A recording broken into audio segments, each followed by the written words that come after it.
Oh, hey guys. I'm Drew Harrison, and we got another fantastic show for you today. It's Monday. It's time to celebrate. It's time to get ready for a fantastic week ahead of us. How you feel about that? I'm hyped. I hope you are too. It is Deng's first birthday. That beautiful, lovable star of a hippo turned one in a Thai zoo and had about 12,000 visitors come and wish her a happy birthday. So from us here at Oh Hey Guys, Deng, happy birthday. Following up on a story we had a couple weeks ago where Sweeney was seen cuzzling up to Tom Brady at Jeff Bezos' wedding. Well, it turns out she wasn't there for the superstar quarterback. She was there because she is the front runner to be the Bond girl in the upcoming movie. Why, you say, Jeff Bezos' wedding? Because he has creative control over the movie. Run that through your head one more time. Jeff Bezos has creative control over James Bond. My grandfather would be pissed. He loved James Bond. He loved all of the people that played James Bond, and he would be devastated to find out that a billionaire that has nothing to do with the entertainment industry is handpicking who is next. The biggest price of Mars that is currently on Earth is up for auction, and it is set to make between $2 and $4 million. Weighs a total of about 54 pounds, and it makes up about 7% of all Mars matter currently on Earth. Hey, check this out, man. This is my Mars rock. Yeah. Now, I don't do nothing. I just pay a lot of money for it. We got devastating breaking news. Dogs don't like to be hugged. What?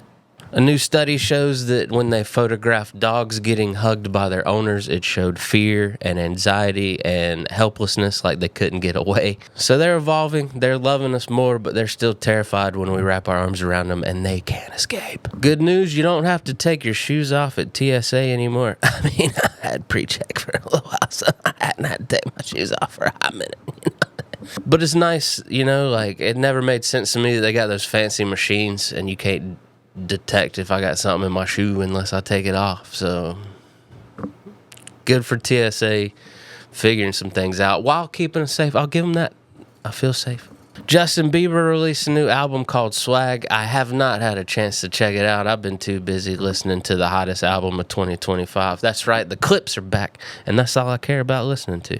We got a fantastic show for you. We got top 5 home run derbies coming up. We got sports to go over, but first, it's You Might Need This. All right, this is You Might Need This. This is where I tell you fun facts to get you through the week. Don't want you having those awkward moments where you don't know what to talk about with your coworker or your significant other or your friends hanging out, And it also helps you prepare for the week, like Thursday's National Tattoo Day. You need to book your tattoo appointment right now.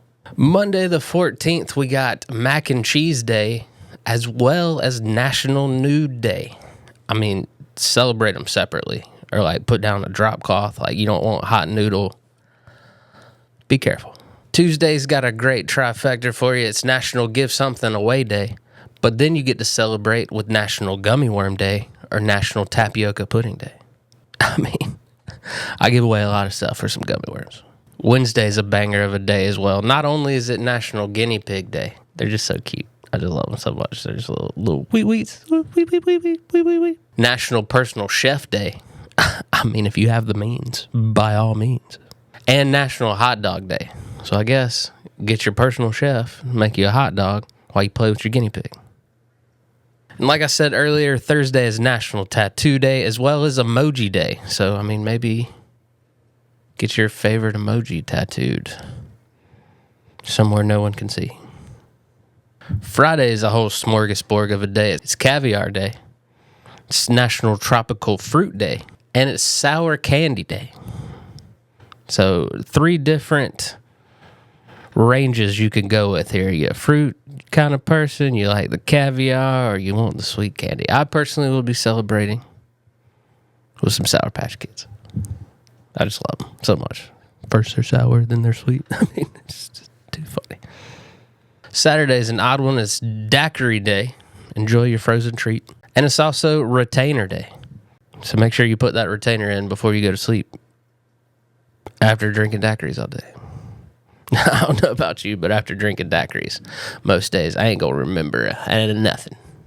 Sunday, you get to unwind. The 20th, it's Moon Day and National Ice Cream Day. So enjoy that big old bowl of ice cream while you stare at the moon.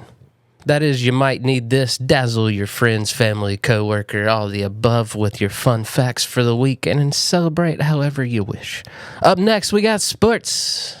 It's that lovely time where the basketball playoffs are over, NHL playoffs are over. Football hadn't quite hit mini camp season, so we're just speculating at this point. So we're going to do our best to make these sports interesting. Speaking of interesting, I actually watched a Wimbledon tennis finals. I checked in and out. But Yannick Sinner defeated Alcaraz, ended Alcaraz's 24-match win streak. The last 5 he faced Sinner, he won. So kudos to that Italian dude for winning Wimbledon. It's such an honor. And now you can wear a different color other than white this week. Cooper Flagg dropped 31 in his second Summer League game, and then the Mavs are like, that's enough. It's not uncommon for number 1 picks to play a couple of games and then you get shut down. LeBron did it, a bunch of other stars. They played a couple games, had a good run, and then the team was like, all right, if you get hurt, our season's already over. So he's going to be a cheerleader for the rest of the summer. But, dropping 31, being aggressive, blocking shots. Dude looks like the real deal. And it's fun seeing him against Dylan Harper for the San Antonio Spurs. We'll match up because they're going to be feuding forever. Apparently, there's 4 teams interested in a LeBron trade. Of course, they haven't released those 4 teams, so we're sitting here guessing. But it's starting to look like a real possibility that LeBron will not be a Laker next year. And I thought my man was going to retire with him, so I don't even know what this looks like. Does he go back to Cleveland? Ends with Cleveland? Does he go to the Mavs like people have been speculating to team up with Kyrie and the Unibrow one more time? Does he go back to Miami, which I don't know why he would go back to Miami? There's so many things up in the air, and it's looking like the King will play for a different team to finish things out. Chelsea win the Club World Cup here on U.S. soil, kind of like a precursor to the World Cup that we're going to host next year. And Chelsea beating the Champions League PSG. So Cole Palmer showing out, had 2 goals in that win. And one thing we definitely did learn is these European players are not used to this humidity, and FIFA has said that they will definitely move a lot of matches into domed arenas. Can't have these European dudes passing out on us. All right, we came to watch some soccer. Let's watch some soccer, not a bunch of dudes just fainting and whatnot. To be fair, they're used to playing in like 70-degree weather. 'Tis the All-Star break for baseball. Stay tuned. We got top 5 home run derbies coming for you later. But in shocking news, the Brewers rookie sensation, it depends on who you ask, really, because he's been some enemies fast. But the rookie pitcher, Mizraski, has been added to the All-Star squad, and people are pissed, most notably the Phillies, who they think 2 of their own should have been in consideration before. Now, I will give it to the Miz. He is 4-1 in 5 starts with a 2.83 ERA and 33 strikeouts in 25 1/3 inning. That's pretty baller. So love him or hate him, we tune into the All-Star break and the All-Star game to see superstars and fun stories. And I think my man is on the way to being a superstar while being a fun story. And plus, if it pisses off the Phillies, I'm hyped. So, haha. Aaron Judge becomes the fastest to 350 home runs. He did it in only 1,088 games. The previous mark was held by Mark McGwire at 1,280. So my man did it in almost 200 less games. He's going to go down as one of the greatest hitters of all time, I think, personally. And that's hard for me to say to give any Yankee appreciation. So Aaron Judge still hitting bombs. And you remember a couple years ago when he did the home run derby and then he had trouble in the second half? Hope that doesn't happen to any of our home run derby contestants this year. So I'm excited to tune into the home run derby tonight, check out the All-Star game tomorrow, and get this second half rolling and see how long before I give up and the Braves are mathematically eliminated. Next up, we got a fun segment called What You Eatin'? And since it is National Hot Dog Day on Wednesday, I thought I'd do some hot dogs. And I stopped by Sonic because they, one of the few fast food places that actually does hot dogs. Hardee's used to, but they're like, nah, we're doing some hot and ham. Some weirdness right now, you know.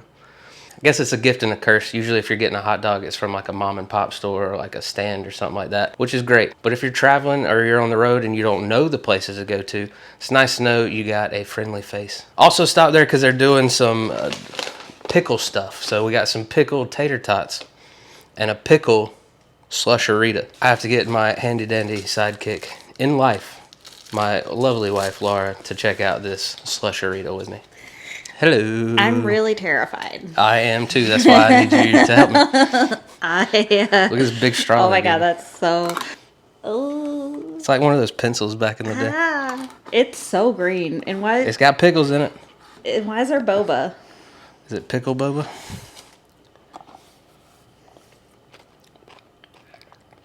It's pickle boba. Okay, I want to hate this. I really want to hate this, but I don't. It's like if Gatorade came out with a pickle flavor and then they'd send it to 7-Eleven and turned it into a slushie. I'm really nervous. You love pickles. I know, but I don't love... But, like, I don't eat dill pickled chips like you do. Like, I don't eat dill pickled things. I mean, that's dill pickle all day. You got this. I got faith in I don't you. know why I'm so terrified. It's very refreshing. I mean, it's definitely pickle. Whew. Not a fan? Not a fan. I like it. I don't know why I like it, but I like it. It's like when you... I can't even describe it. It's dill pickle and a slushie. I mean, it's got just a little bit of sweetness in it. I'm not saying I would get this all the time, or if I'd get it even one more time, but I got it, and I'm happy I got it, and I'm going to enjoy it. Yeah. You do that. I'm going to go back to my cherry limeade. Let's get into these hot dogs and tots. So they used to have more variety of hot dogs, but they've limited it, you know. So now they just have the All-American, which is your standard cookout hot dog. You know, it's got relish, onions, ketchup, mustard. And then they got the chili cheese hot dog, which, as you can understand, chili and cheese. These pickle tots have been hitting my nostrils the whole way here. You know how when you were a kid and you loved sunflower seeds, and then they came out with dill pickle sunflower seeds, and you're like, what? That's this for the tater tot. I love tater tots.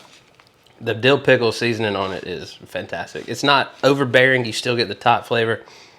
It's a nice little addition to the tot. You mainly get a lot of salt forward. You don't get a lot of the dill pickle. And I mean, they're on there. They're definitely dusted, but you don't get a big hit of the dill pickle like you do from that Slusharita. All right, here we go with the All-American dog. Great bun, great dog. Nice hit of the raw onion. The mustard hits you, the ketchup. I'm just not a fan of relish. This is a weird, sweet, overpowering relish. My wife's making fun of me because I usually love sweet relish, but I prefer it in my potato salad, not on top of my hot dog. Relish is overpowering. All right, this is the piece de resistance, the creme de la creme, chili cheese hot dog. Nothing beats it. The only thing that could beat it right now is if I was at a ball game, but it's 90-something degrees outside, and I don't want to do that. That's the ticket. The only thing I'm bummed out is I didn't get the footlong one. That is fantastic. We spent a lot of time hanging out at Sonic growing up for some reason. Don't ask me why. It's just what we did. And I ate a lot of Sonic hot dogs, and that's bringing me right back. And I definitely understand I'm a chili cheese guy or a plain regular hot dog guy. Enjoy your National Hot Dog Day. Check out all the weird pickle stuff Sonic's doing. Up next, we got music video of the week. All right, it's time for music video of the week, and we got a bit of a throwback. We're going back to 2012. We're doing Three Locos Nito. Might recognize that gentleman. It starts off with Riff Raff coming out. This was 2 years before he would put out his infamous Neon Icon and really introduce himself into the world. So it's nice to see him kick this video off. Then we see the second member of the group, Andy Milonakis. Spoiler alert, he out-raps Riff Raff on the second verse, just eats him alive. So then, of course, Riff Raff has to come back around, drop some more bars while eating Cheetos. Then we see the third member of the group. Remember, Three Locos, three of them. We met Riff Raff, Andy Milonakis, and this is Dirt Nasty, a.k.a. actor Simon Rex, who completes this trio. This is just a a fantastic music video, just absolutely ridiculous in the best way. The whole like time that Milanakis, like this dude, it's like this dude's mom. So like the whole time Andy's, pushing up on his mom. Simon Rex, Dirt Nasty, finally sees the crew. They're reunited, and it's just a fun video. The Three Locos didn't last too long. They were around from like 2012 to like 2014-ish, just put out an album, and then they reconvened in 2020 and did Arrogant American Freestyle. This is not that bad. So Three Locos, Neato is our music video of the week. Just something stupid to get you in a fun, silly mood starting off your week. So go check it out. This week is Major League Baseball's All-Star break, and my favorite activity through it all is the Home Run Derby. I remember being a kid watching Ken Griffey Jr., ironically nicknamed the Kid as well, bounce home runs off of warehouses and Camden Yards. A little foreshadowing for you. So let's do top 5 home run derbies. Oh, the All-Star break where you get to set aside divisional rivals and worry about your league. For the love of God, if the National League could win one every now and then, it'd be great. You get to assess where your team's at, and if it's not looking good, this is the last time you get to enjoy baseball before you shut it down for the rest of the year. So let's get into the countdown. Honorable mention, it's the 2015 Home Run Derby, not only because the hometown hero won it. Todd Frazier, representing the Reds, won it in Cincinnati. That's always cool. But 2014 and before was kind of bringing back the dead ball era of the 1900s. Not nearly as bad, but offensive production was way down. And it started off the same in 2015, but miraculously turned around. People got interested in baseball again. And this home run derby was kind of a celebration that the old dingas were back. Getting into the countdown, like we talked about earlier, it's 1993 is Ken Griffey hitting the warehouse in Baltimore. No one had done it before or since. Juan Gonzalez actually ended up winning it, but all people talked about was that moonshot that Ken Griffey hit, and he just made it cool. I went out and got a Seattle Mariners hat after that, and you really enjoyed baseball. He'd go on to win 94, 98, and 99, but him with the backwards hats cheesing because of that moonshot home run just is one of my favorite derby moments of all time. At number 4, it's 2008. Not only did Three Doors Down kick it off, but this one was more about single round performance. This was about a man overcoming his demons and being the legend that we all knew he could be when he was selected number 1 in the draft in the first place. It's about Josh Hamilton knocking the cover off of the ball in the first round. He crushed 28 home runs. The second place was sitting at 8, if that tells you anything. He hit 13 of those home runs with 2 outs.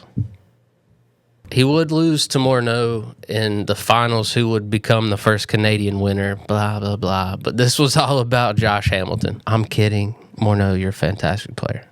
Great job. At number 3, it's one of Griffey's wins. It's 1999. Mark McGwire dropped 13 over the Big Green Monster, averaging 438 feet apiece. McGwire didn't have enough energy in the second round. That's where Ken Griffey Jr. stepped in and picked up the slack, dropping double-digit home runs in the second round and taking out Milwaukee's Jeremy Burnitz in the finals. At number 2, not that long ago, it's 2023. Now, this is just about sheer volume of home runs. 341 total home runs. What? The ball was just being launched. Julio Rodriguez hit 41 in the first round alone. Randy Rosarina hit 35 in the second round. This one was special not only because of the sheer number of home runs that left the yard, but it was the first father-son duo to win, with Vlad Guerrero Jr. picking up the win, joining his dad in the Ring of Honor, I guess is what you'd call it, in the home run derby. I don't know, the champion circle. But even the finals were stacked. Vlad dropped 25 to Randy's 23. At number 1, my favorite home run derby is 2019's. Now see, Vlad Jr. almost got this win 4 years earlier to join his dad. Did we determine, is it the champion circle? That sounds right? The champion circle. He did hit the most home runs out of anyone in the first round at 29. But then he ran into one Jock Peterson. And I love Jock because of the run he went with the Braves in their World Series run in 2021. I named my car Pearl after him, you know. They had an epic showdown in the second round, went to a tiebreaker, you know. We didn't really know what I was all about, but they got to hit some more home runs. Vlad squeaking out that win over Peterson. Peter Alonso would take out Ronald Acuna Jr. I call collusion. In their semifinals, so Pete Alonso, Vlad Jr. in the finals. Pete Alonso getting the win. I can't believe I have a Met winning in my favorite home run derby. It was more about the matchups, you know. All of these other ones have been about personal rounds and performances, but these matchups were just fantastic. I was right there standing up in front of the TV with them when Vlad and Jock went to the tiebreaker. It was just awesome. So that is my top 5 home run derbies. I hope you enjoyed tonight's home run derby. So that's it for our show this week. Thank you so much for tuning in. I hope you are having a fantastic start to your summer, a great July so far. We'll see you same time next week, same channel. And remember, we're all weird. It's more fun when we're weird together. We'll see you next Monday, guys.